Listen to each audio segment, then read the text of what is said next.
Real with Janine, your guide to living an authentic, healthy life. A podcast about living with more joy, energy, and flow. We strive to help you create a healthier life from a wide variety of perspectives. We want you to glean some useful nuggets from each episode to help you be more in the flow with ease, joy, and purpose.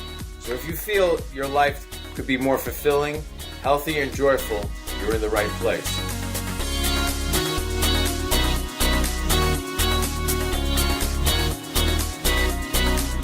My guest today is Dr. Jose Rodríguez, another friend that I lost touch with over the years. Dr. Rodríguez is a professor of communication studies at Cal State Long Beach. Our mutual friend, Dr. Beverly Marks Taub, told me about the research Jose has been doing on the relationship between fear and fake news, and I thought it would make a great podcast episode. Greetings, Dr. Jose Rodríguez. How are you today? Oh, greetings. It's a pleasure to be here. Thank you for having me. Oh, I think this is going to be a lot of fun. And I think our listeners will find this to be an interesting topic. So I'd like you to share a little bit about yourself and how you became interested in this line of work. And take it away.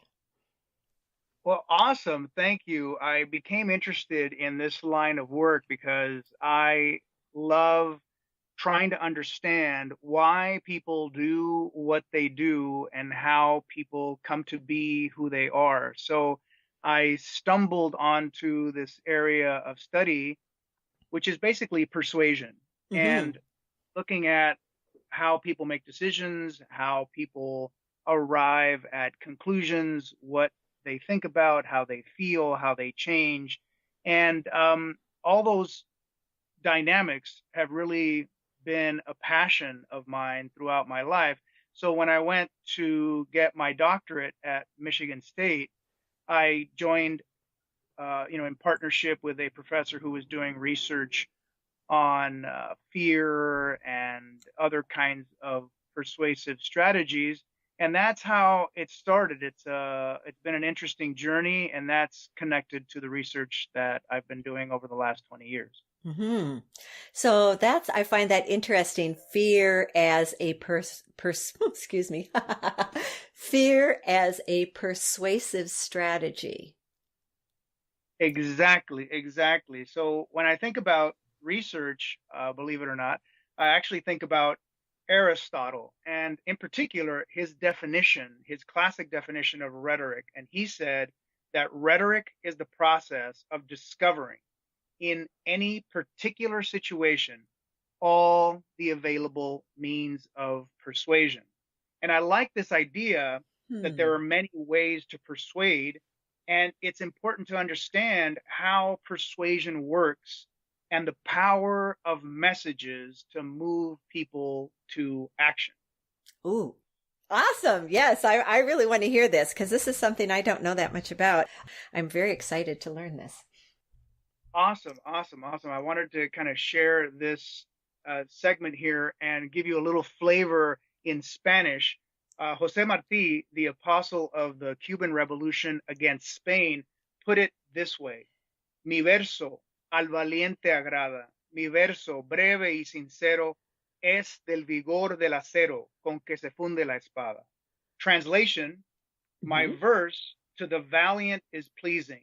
My verse, brief and sincere, is made from the vigor of steel which forges the sword.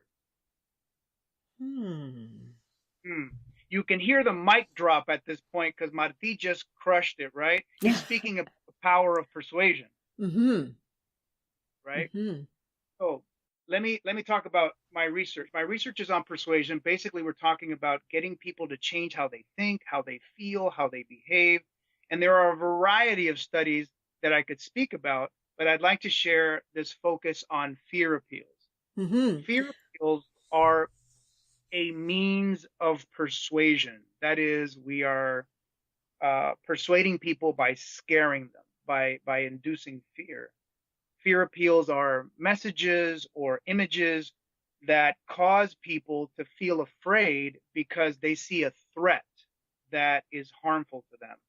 And think about your basic campaign to reduce drunk driving at a local high school by parking a wrecked car in front of campus, and you get the picture. In this example, right, you see the Mm-hmm. threat, car accident, and you want to avoid the threat by driving sober or finding a designated driver. Mm-hmm. Mm-hmm. So would you say, and I may be totally off here, but that persuasion by fear is more manipulative than other types of persuasion? It can be. Overall, fear tends to be an appeal to emotions, Mm. and those appeals can be created with the intent to manipulate or with the intent to create positive affirming behavior. So let's look at the example of, drunk driving Mm-hmm. and the wrecked car in front of the high school campus. I think the intent behind that is to save lives, Right. to help people understand, hey, this could happen to you, and there are things that you can do to prevent this tragedy from happening in your life. And one of the things that you can do is, one, not drink and drive, or choose a designated driver. So I think the intent behind the message is central, not so much the particular appeal. Okay. Okay. Would you say though that behind or the, let's see, how do I want to say this? When you're trying to persuade someone, aren't you hooking into their emotions? Or is it not, or not always? Not always, not always. Sometimes persuasion can be very logical, very rational. So trying to persuade somebody by reasoned action or by logical argument or by evidence or by statistics, by reason. So that type of persuasion can be very, you know, rational, I guess there's no other way to say it. And that would not necessarily be an appeal to emotions, but many times persuasive campaigns or persuasive messages have an emotional component because that's important. The bottom line is people make decisions based on emotion, based on feelings, Hmm. and it's important to tap into those because you want people to be moved by your message, to be persuaded by your content, and it's important to appeal to their sense of emotion or sensations or Hmm. feelings. So Hmm. there's no doubt that it's a combination, but it isn't always a manipulative ploy. It can be used with the intent of creating positive, productive consequences. Hmm. Hmm. I think I was thinking of marketing when I said that. Marketing tends to try to appeal to your emotions to get you hooked into buying something or doing something. Yeah, I think that there is some, marketing that targets emotion or a feeling, and I think a lot of brands go toward, inducing a feeling. I guess my distinction is I don't think that it's always or necessarily or even primarily fear based when we're talking about marketing, right? Hmm. I don't Hmm. I don't think that fear is used too much. I think fear tends to be used more in public service announcements. When I think about those classic campaigns, this is your brain, this is your Hmm. on drug, any questions, right? Yeah, yeah, yeah. Right. So those kinds of messages tend to be fear based because there is correctly the assumption that when people are afraid, they're much more likely to pay attention, to say, oh my gosh, this could happen to me. Hmm. And as a result, maybe more likely to change their behavior. Hmm. One of the things that comes to me is every fall when you see all these ads to get your influenza vaccine, which from the research I've done, it doesn't work that well. So, but all this fear of, you could die or you could be really sick if you don't get this, and it's really important to go get your flu shot. Correct. Yes. And then notice how that example is a really good example of a public service announcement focusing on a health issue. So if you look at those two components, you will see that a lot of fear-based messages are connected with public service announcements that have a health-oriented message or intent. And you're right. I think that there is a lot of, in that particular example, there's a lot of heightened messaging around creating a sense of fear that will prompt you to, take action, to take your shot or whatever it is that they're promoting. And again, you could argue, well, based on the research that you've done, that for you is not the best course of action. But notice that you, right, in this example, are taking that message, seeing the fear-based component, and then stopping, reflecting, thinking, and maybe making another choice, which is something I was going to get onto later, but you've stolen a bit of my thunder, which is okay. That's the way to go. Yeah. We're in the flow. Let's just take that, and later you can go into the details.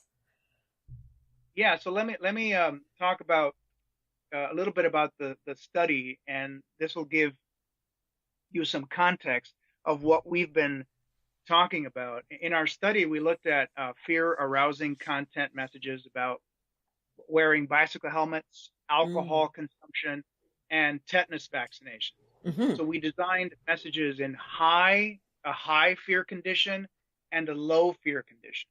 Okay. In the high fear message, people saw that they might die or sustain significant injuries. For example, in the bicycle helmet condition, people saw very graphic images of a person with a broken skull in a hospital room. In the other condition, people saw more moderate threats like a chipped tooth or a very small scrape on the knee. And that gives you a sense. One, notice that the content was around health-related issues, public service announcements, and we ran the experiment with over 500 participants. So here's what we found. Okay. Overall, we found that people felt afraid. When they felt afraid, they changed their attitudes. People in the high fear condition changed their attitudes much more than people in the low fear condition. So the bottom line is fear is persuasive. The power of fear is palpable.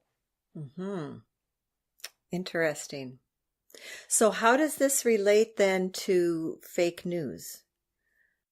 Well, one of the things, which is an excellent question, our analysis showed that highly fearful messages were perceived as high quality arguments. Basically, people saw highly fearful messages as better arguments. So when we looked at the data, we saw that this is probably a special case of what we call intense language. And we speculate that this result is related to how intense messages are seen as persuasive. Research shows that intense messages are more persuasive than messages low in intensity because they're vivid, they're specific. People perceive it as more informative than messages with low in intensity. So essentially, the vividness, the specificity seems to clarify the position that's being advocated, and it leads to perceptions of better argument quality. And this clarity or this intensity of the message seems to help people retain it and create kind of a new sense of belonging with the new information and creates attitude change. So that's the mechanisms for how it works. And I want to look at a couple of things here that relate to your question. I think that the results have important implications for how we process information. Mm-hmm. We tend to process information in two ways. One is called heuristic, and that's just short and sweet. For example, we might use very simple decision rules like a message is scary, so I think it's a better argument, or very simple thinking that we say the high fear message is the best message, even though it's not, because high fear does not mean high quality. But the problem is that people tend to be cognitive misers. We don't want to put a lot of effort into our thinking. We get bored. We want to move on. We get tired. We have short attention spans. We don't want to think too much or too hard. So that becomes a problem with fear, because fear works when we don't think. But there's another option. And the second type of thinking is called central processing, or what we sometimes call critical thinking. Mm-hmm. And here, what you just did with the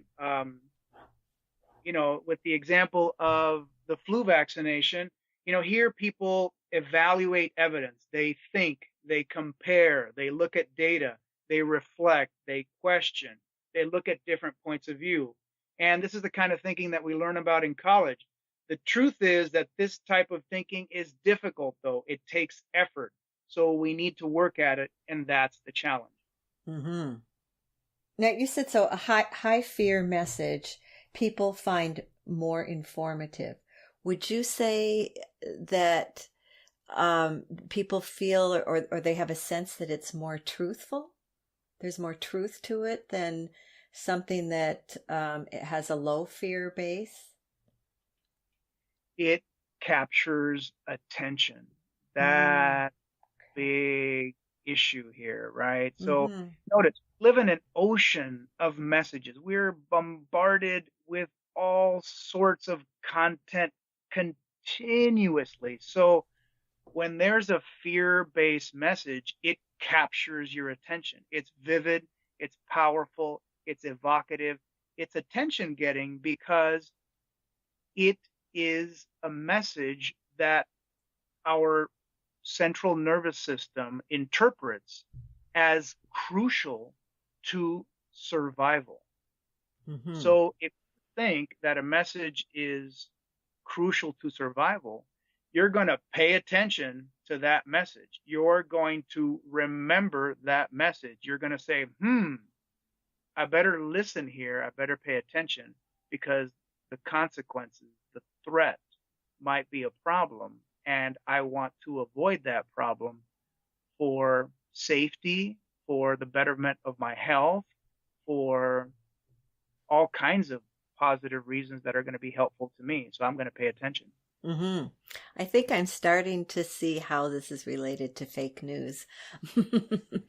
Yes, exactly. So one of the things that we see here in trying to connect it to fake news is some fake news, and in fact, a lot of fake news, I would argue, has fear-arousing content. And I could give a lot of examples, but I'll just give you one. Okay. The one example that pops into my mind is the Bowling Green Massacre. Now, we know that the Bowling Green Massacre never occurred. But that message of an alleged Bowling Green Massacre is a message that has fear-arousing content. Why? Because there is this alleged massacre that occurred, some kind of violence, something bad happened. So we pay attention to that and we think, oh my gosh, something bad happened. I need to be afraid. Here's another one of those things, another terrorist attack or another mass shooting.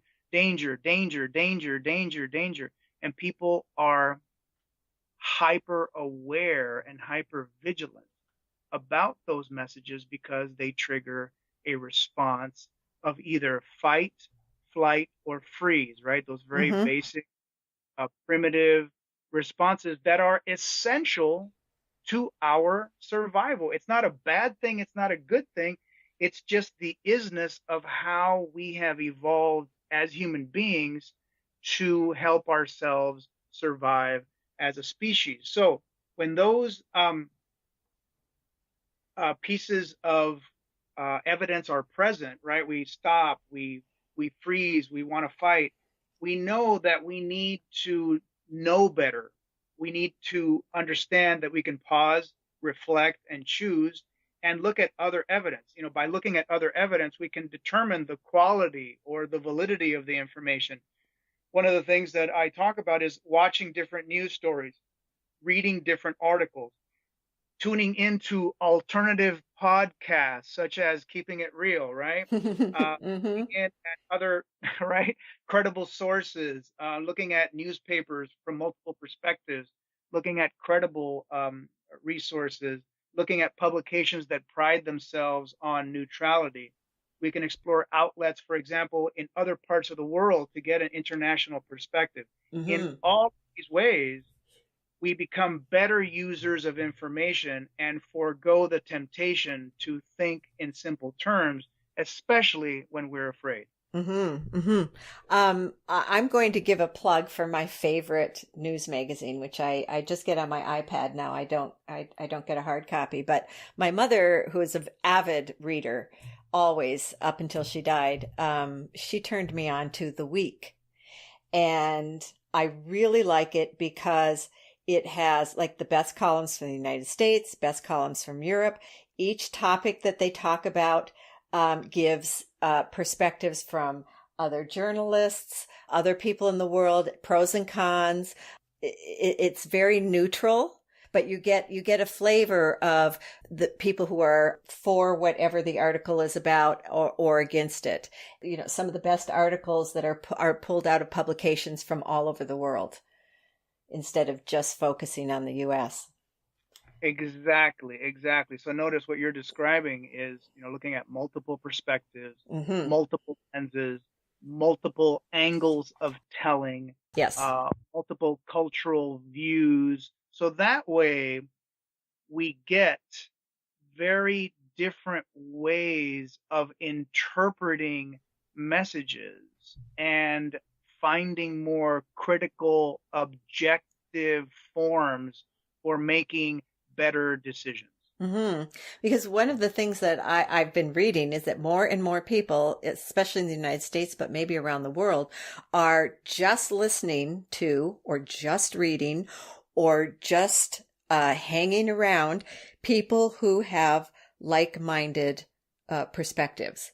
People aren't taking in opposing views or new concepts or, new creative ideas outside of their box. Yes, that is exactly right.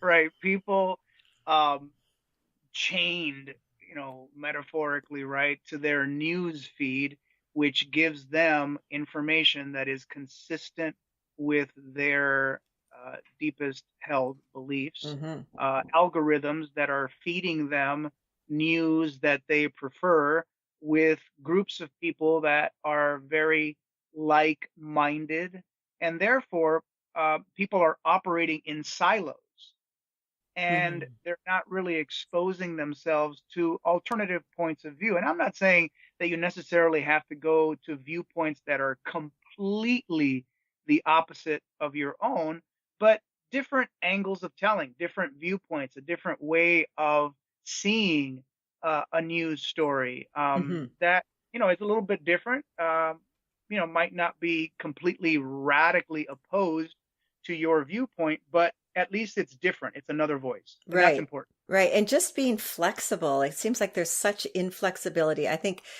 being flexible is one of the most important qualities that we can cultivate, and just being open to considering at least other ideas, being open to considering that you may not have all the facts or that you may not be right, or what you believe to be true today may change as you acquire more information.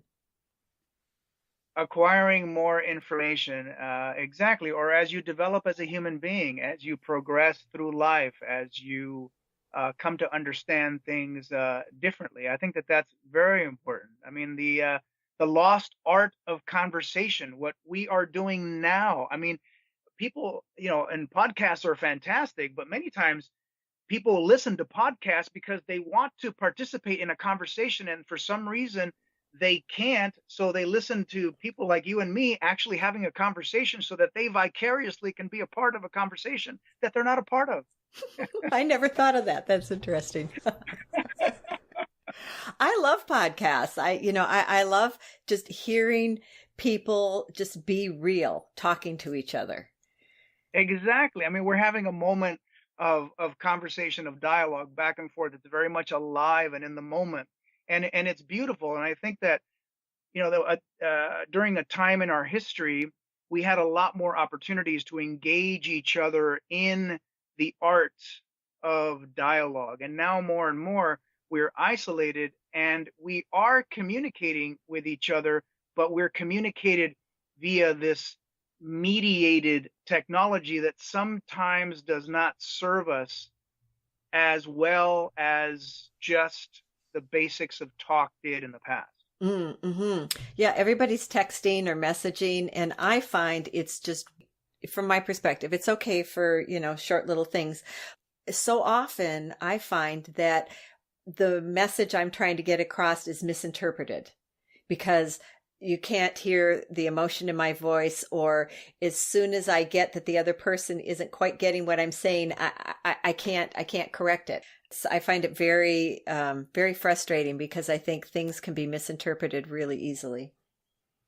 Things are misinterpreted all the time. As I like to say, things are interpreted, but only 100% of the time, right?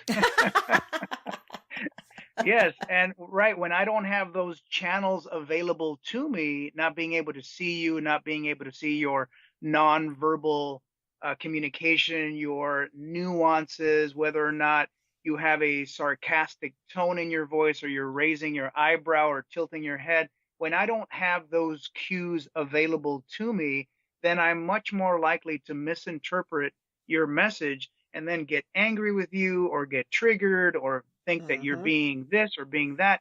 And that may be completely inconsistent with your intent and with your purpose. But because I don't have the appropriate cues to make those judgments, I misinterpret, and then you and I have a misunderstanding that could have been avoided by just having a very simple conversation. Mm-hmm. Mm-hmm. Yep, I think that was a good little thread to follow, even though it's not specifically the topic. I think it's important to talk about.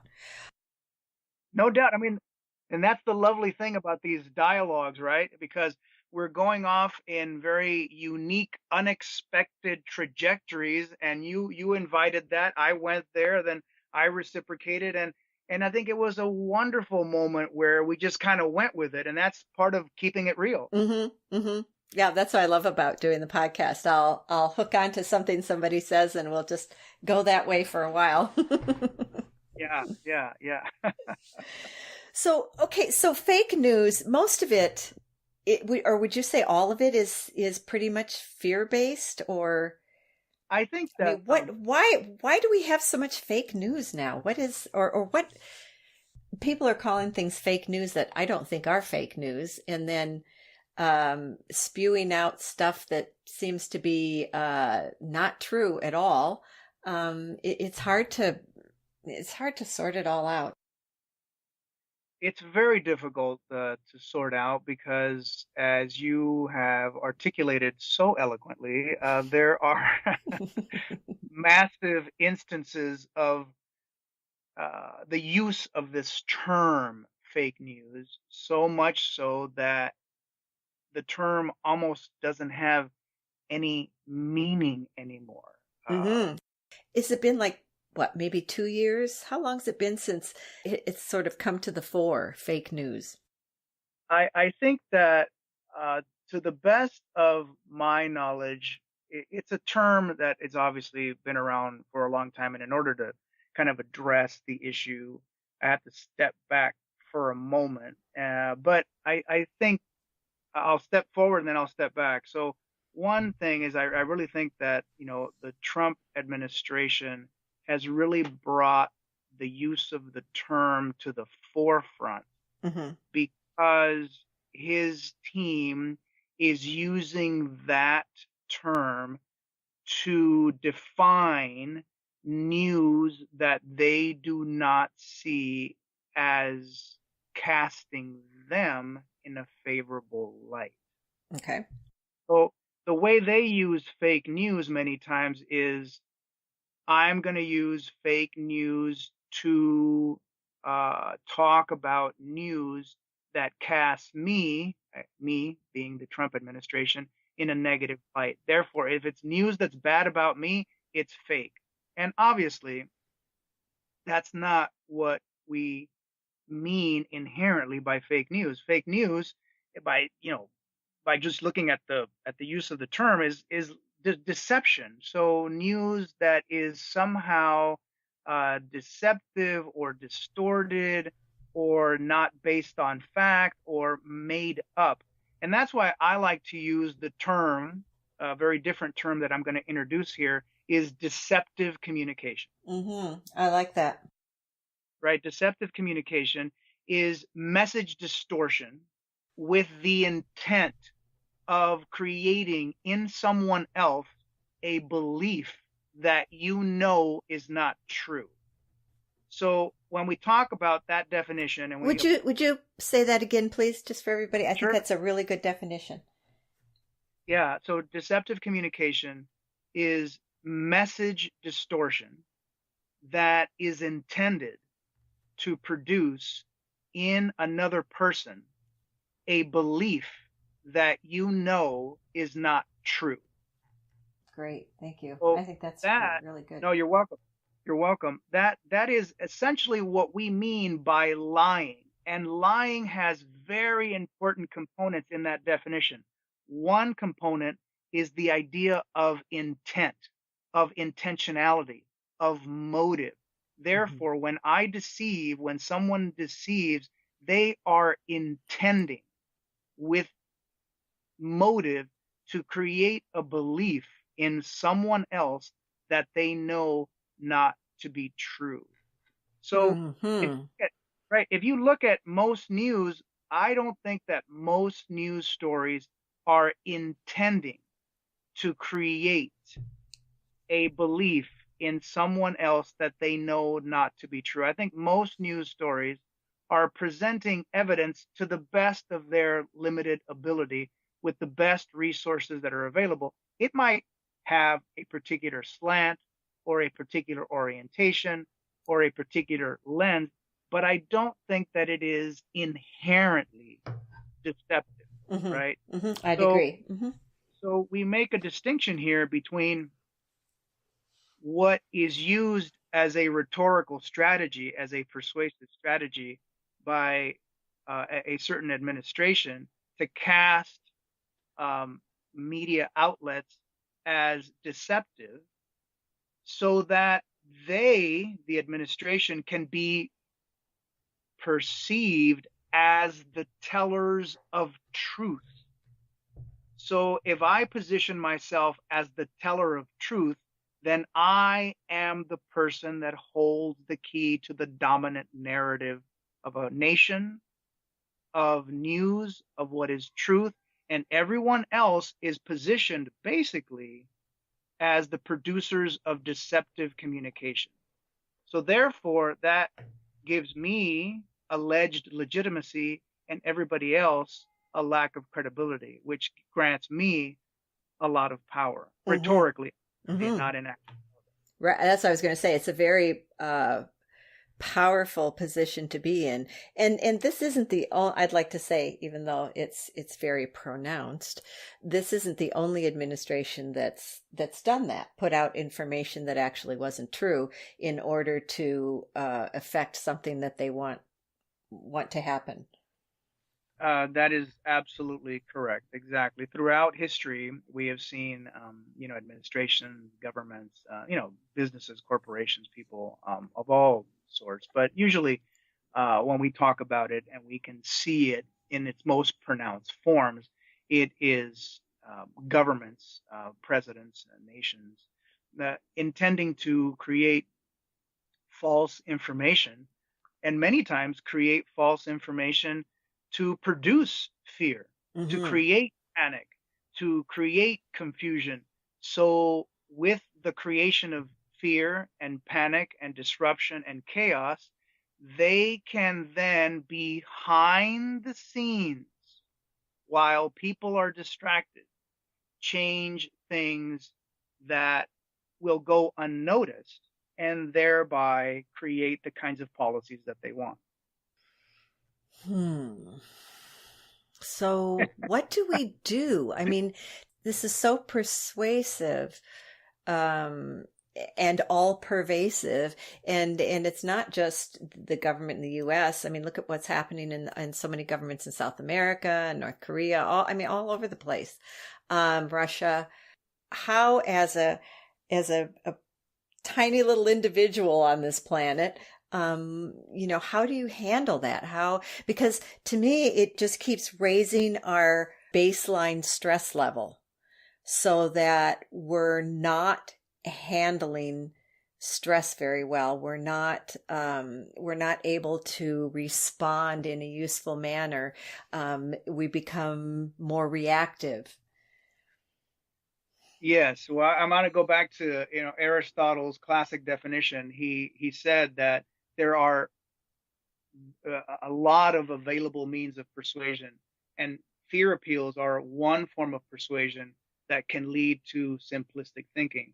So we must take a stand as critical thinkers and play an active role in our daily living. We must, for ourselves and the future of our freedom. Our challenge is to make that trek from mindless misers to mindful mavericks. And I'll repeat that one. The Hmm. trek from mindless misers to mindful mavericks. Do we want to be known as a mindless Scrooge or as a mindful rebel?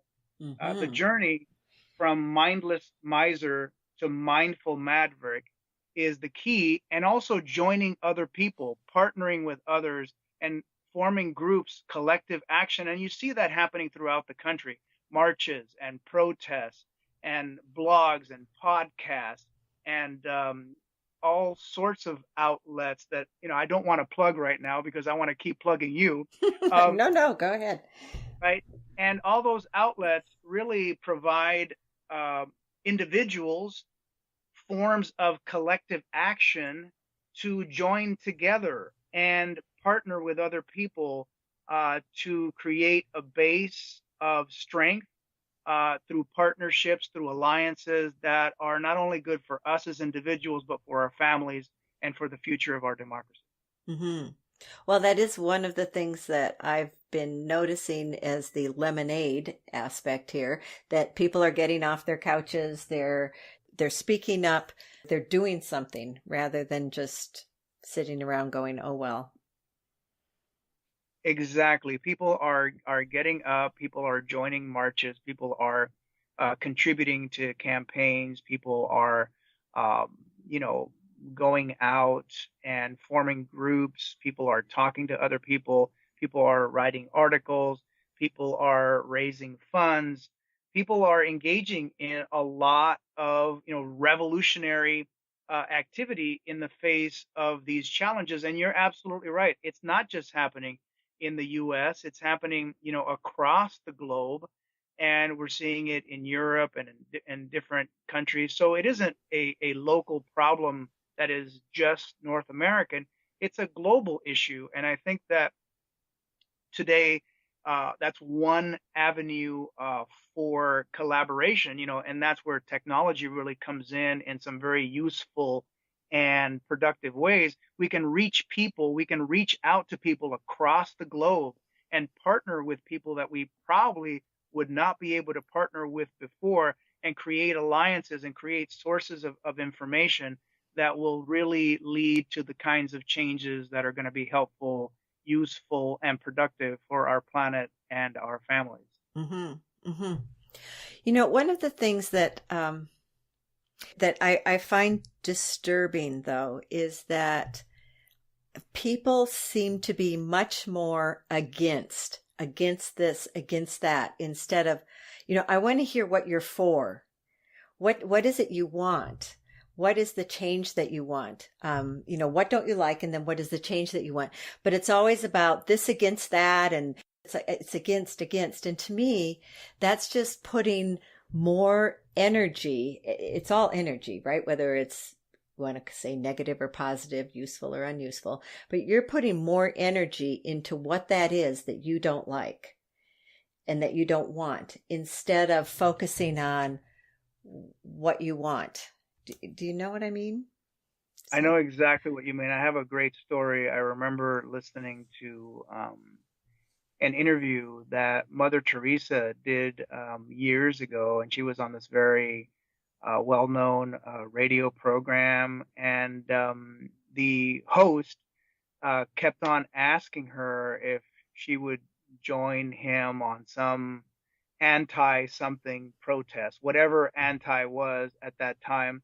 And Mother Teresa was very kind, and she was saying, "No, I, I don't participate in those things."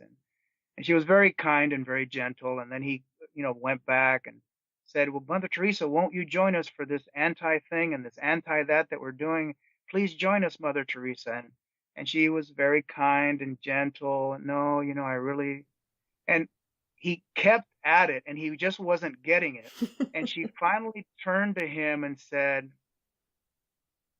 "When you invite me to a march for peace, I will be there." Mm-hmm. Yes, it's exactly what I'm talking about. All of this, it's because I get all these emails and I just anti this and against that. And I'm like, oh, you're off the mark, everybody.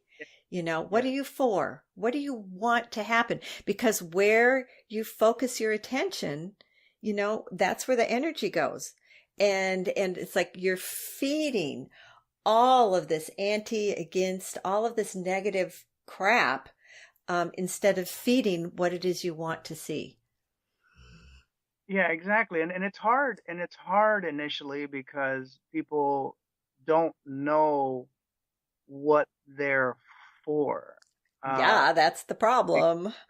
People don't know what they're for because they are stuck in that fear-based thinking about being against, right? Mm-hmm. Being in opposition to basically what they're afraid of.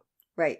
So I'm afraid of this, and therefore I am anti this thing that I'm afraid of, whatever that is. And, I know we're speaking in general terms, but as you're hearing this, you know how to fill in the blank, because that's the way, in a way, that we are built. And it's the hard work that we then produce to find out what we're for. If you're against something, which is fine, there's nothing inherently wrong with that, I think it helps to define what you're for. Yes. And to think Yes. about what that is and put your energies toward that. And in your own community, in your own home, with your own relationships, with your own work.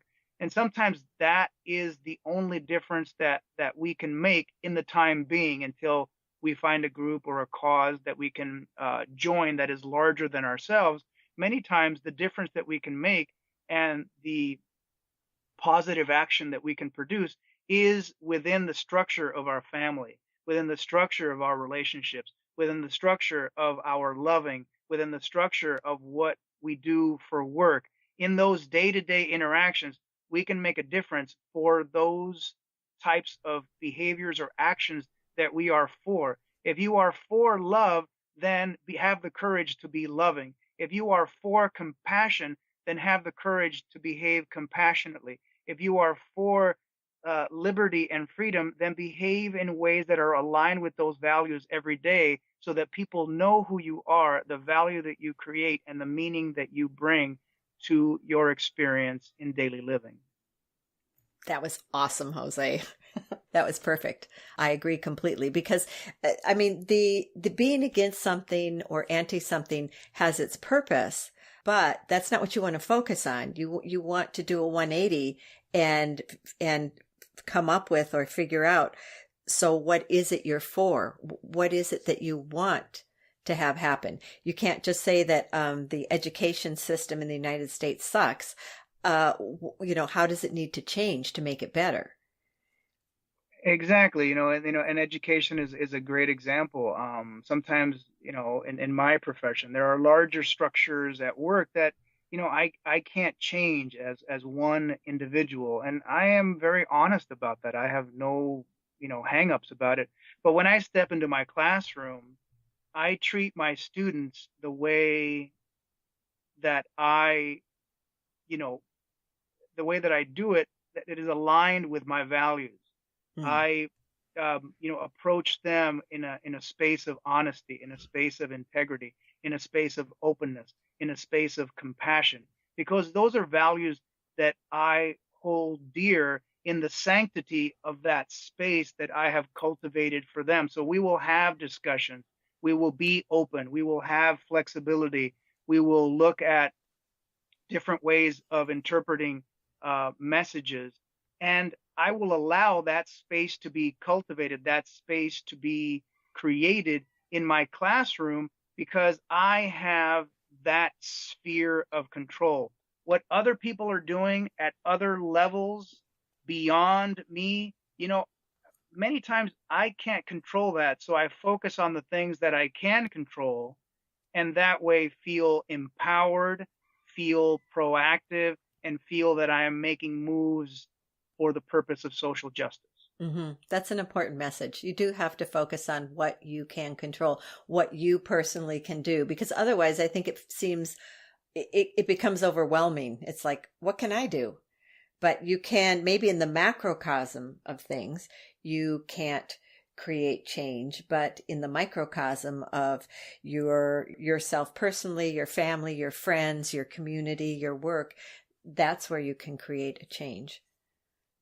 It's a huge change that is open to all of us, where we can be the change that we're looking for by the decisions that we make, the behavior that we enact, and the words that we speak in the presence of others. And I think that that's huge because sharing a positive message one day, being affirming to another person, helping them, sending them a loving text, being supportive, validating, being honest, having a space of dialogue like we're having right now, a moment of authenticity that can be incredibly valuable in the day, in the life of a human being.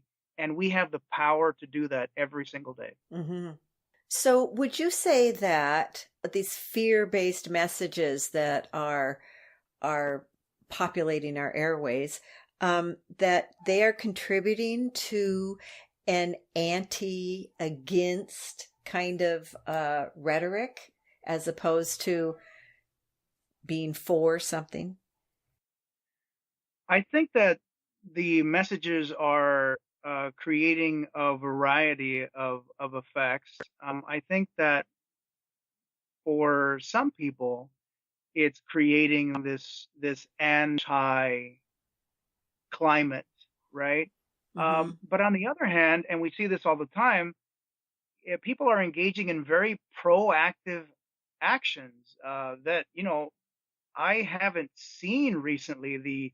The number of marches that we're seeing not only in the U.S. but around the globe, with millions of people pouring out into the streets to show what they are for, Mm-hmm. for science, Mm-hmm. for women's rights, and for reproductive rights. Those are movements that one could argue are very much for a particular aspect of social justice, ecological justice that I think is very formidable, very powerful, and very affirming. So I think both things are happening. There are clearly anti-movements, but there are also very progressive, powerful movements that are for behaviors and actions that speak to the larger issues of social justice, not only in North America, but throughout the world. Hmm. I think I would say that before you put your energy, money, whatever, behind a movement that's anti or against, really look at that and really think about that, because would you be better off to put your energy and perhaps your contributions into a movement that's for something, that's pro something, as opposed to something that's against? And maybe something that's anti or against, in some cases, maybe that is valid. I just see that the more energy that's put into something that's against or anti, that you are feeding that which you don't want energetically. Yeah, exactly. And in a way, it keeps that movement or that energy or that process or that government or that ideology alive.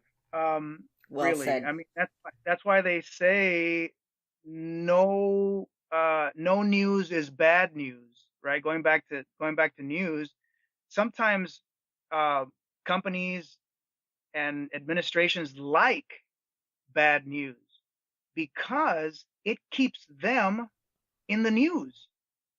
So one of the frustrating things about the anti movement is that it keeps the source of that movement in the news. The Trump administration, notice how clever they are and how sophisticated they are in keeping themselves in the news. Mm-hmm. They're always in the news. And so it keeps their message, their implicit or explicit message, at the forefront of consciousness. And we've come to expect that every day.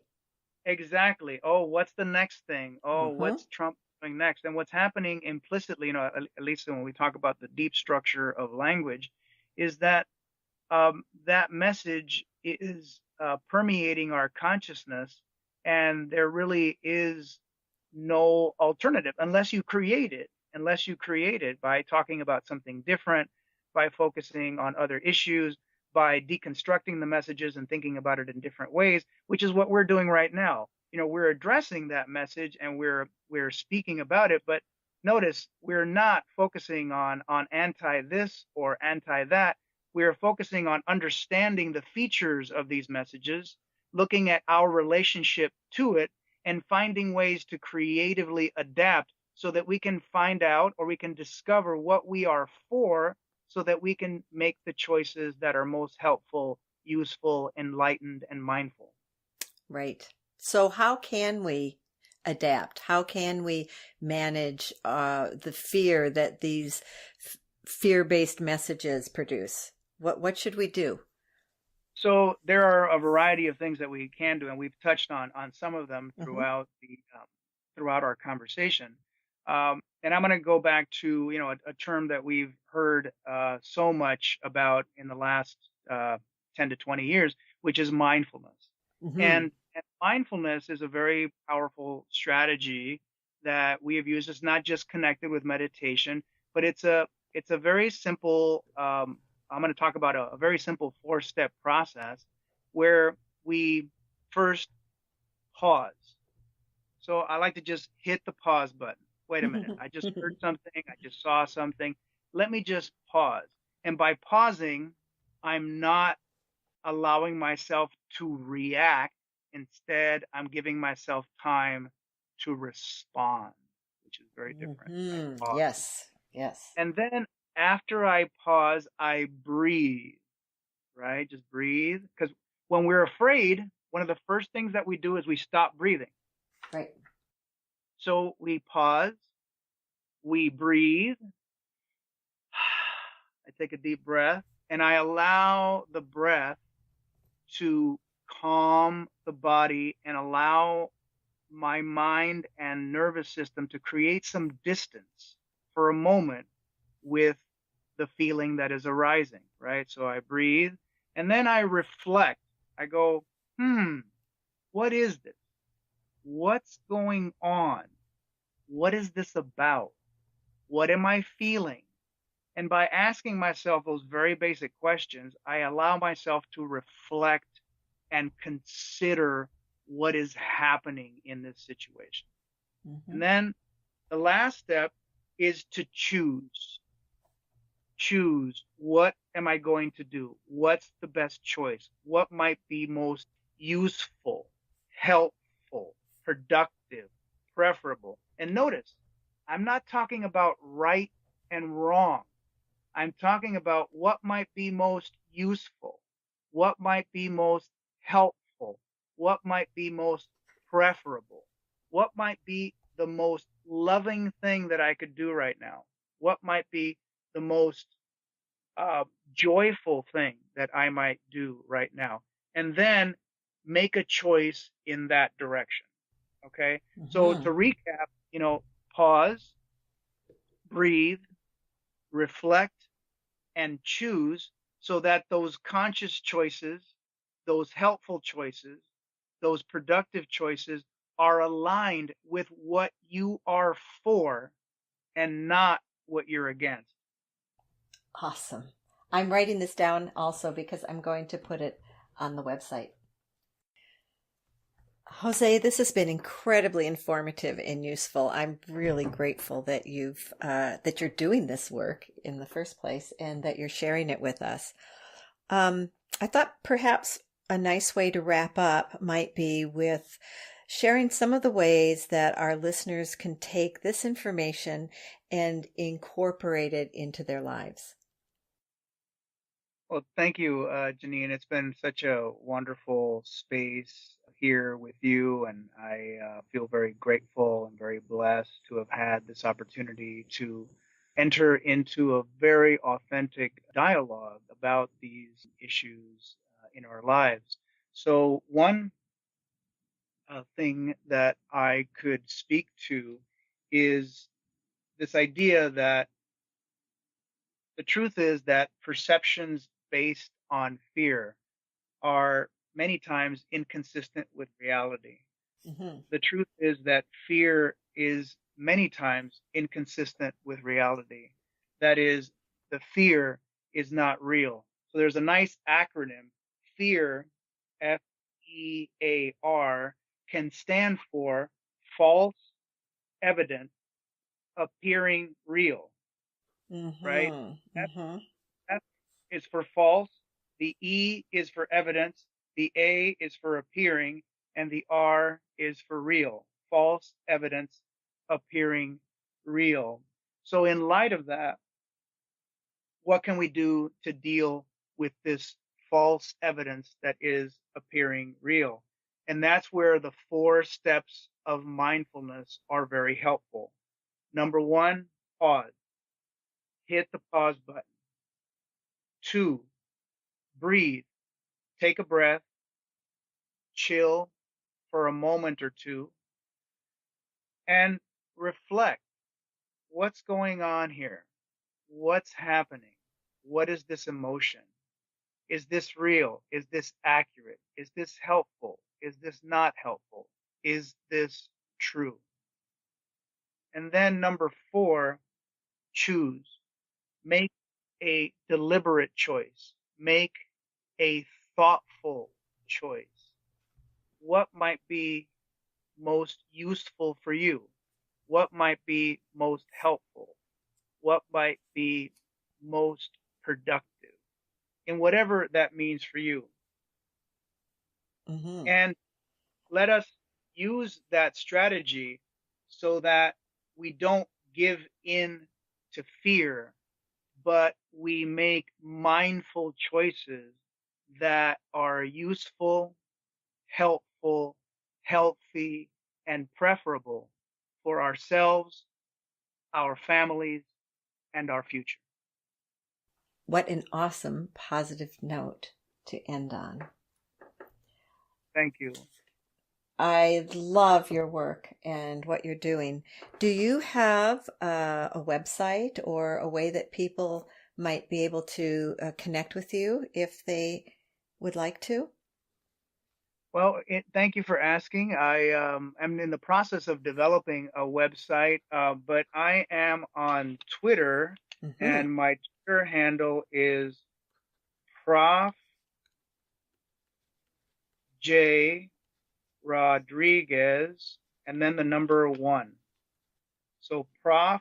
J. Rodríguez, and then the number 1. So, I have a very common last name, so I had to work out quite an elaborate strategy to create a unique Twitter handle. Yeah, okay. Prof. J. Rodríguez 1.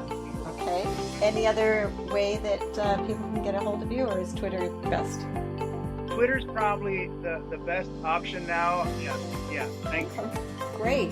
Well, thank you so much, Jose. I really, really appreciate this. It's been fun. I've really enjoyed it, and I'm sure our listeners will enjoy it too. And I'd love to have you on the podcast again sometime. We'll talk about another subject. Oh, it would be my pleasure. You're a joy. Thank you so much.